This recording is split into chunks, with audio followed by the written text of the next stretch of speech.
Welcome to our channel. Today we how to withdraw from Reddit privacy and offsite activity controls. Quick tutorial step by step clearly. Open your preferred web browser and navigate to the Reddit website. Log into your Reddit account using your credentials. Once logged in, locate your username in the top right corner of the page. Click on your username to reveal a drop-down menu. From the drop-down menu, select User Settings.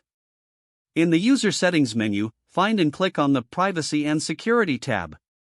Scroll down to the section labeled Offsite Activity. Here, you'll see options regarding your offsite activity controls. To withdraw your engagement with offsite activity, toggle the appropriate setting to the off position. Next, navigate to the Privacy section within the same tab. Look for options related to your privacy preferences. Adjust these settings according to your comfort level, ensuring your privacy is prioritized. After making your selections, scroll to the bottom of the page and click on the Save Options button. Your changes will now be saved, and your privacy settings are updated. For full assurance, double-check the settings to confirm they reflect your choices. You have successfully withdrawn from Reddit's privacy and offsite activity controls. If the page does not load, refresh the browser or try again in a private or incognito window. Make sure you are using the correct email address, then retype it carefully to avoid small typos. If your password is not accepted, use the reset option and create a new strong password you can remember. Check your spam folder for verification or security emails, then complete any requested confirmation steps.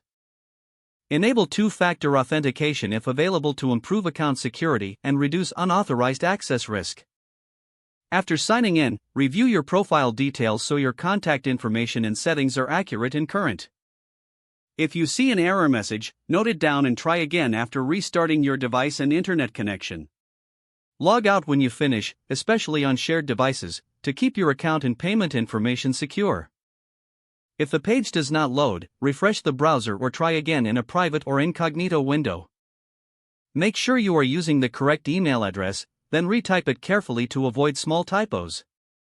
If your password is not accepted, use the reset option and create a new strong password you can remember. Check your spam folder for verification or security emails, then complete any requested confirmation steps. Enable two-factor authentication if available to improve account security and reduce unauthorized access risk.